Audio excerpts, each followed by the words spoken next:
પ્રધાનમંત્રી શ્રી નરેન્દ્ર મોદીના 75મા જન્મદિવસના શુભ અવસરે સુરત શહેર ભારતીય જનતા પાર્ટી દ્વારા અઠવા ગેટ વિસ્તારમાં આવેલા પ્રસિદ્ધ મહાદેવ મંદિરમાં પાર્ટીના કાર્યકર્તાઓએ વિશેષ પૂજા અર્ચનાનું આયોજન કર્યું હતું।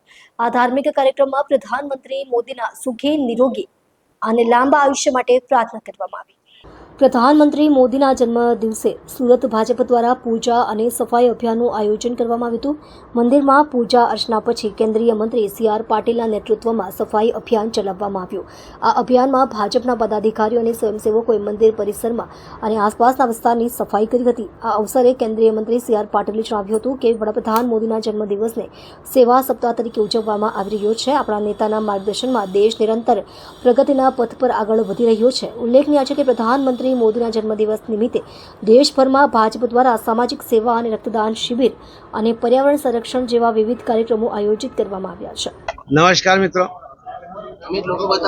આજે આપણા દેશના લાડીલા વડાપ્રધાન, ગુજરાતના સપૂત અને ભારતનો આખા દેશમાં ડંકો વગાડનાર માનનીય પ્રધાનમંત્રી શ્રી નરેન્દ્ર મોદી સાહેબનો આજે 75મો જન્મદિવસ છે। એમના જીવન એક એક ક્ષણ, લોહીનો એક એક કણ આ દેશ માટે માનનીય પ્રધાનમંત્રી શ્રી મોદી સાહેબે સમર્પિત કર્યું છે।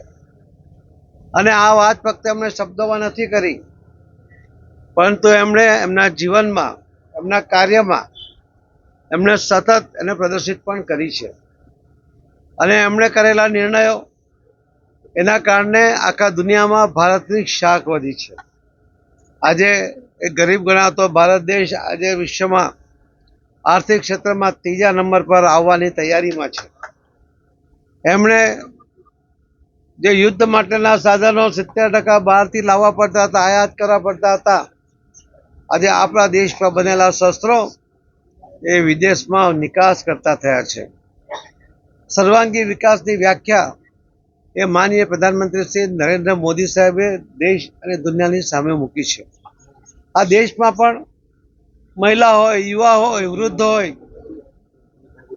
વિશ્વકર્મા સમાજના લોકો હોય કે અન્ય કોઈ પણ સમાજના લોકો હોય, આ દરેક સેક્ટરના લોકો માટે, ખેડૂતો માટે અલગ અલગ યોજના બનાવીને એમનું જીવન સરળ બને એના માટેના સરળ સફળ પ્રયત્ન એ પણ માનનીય પ્રધાનમંત્રી શ્રી નરેન્દ્ર મોદી સાહેબે કર્યા છે।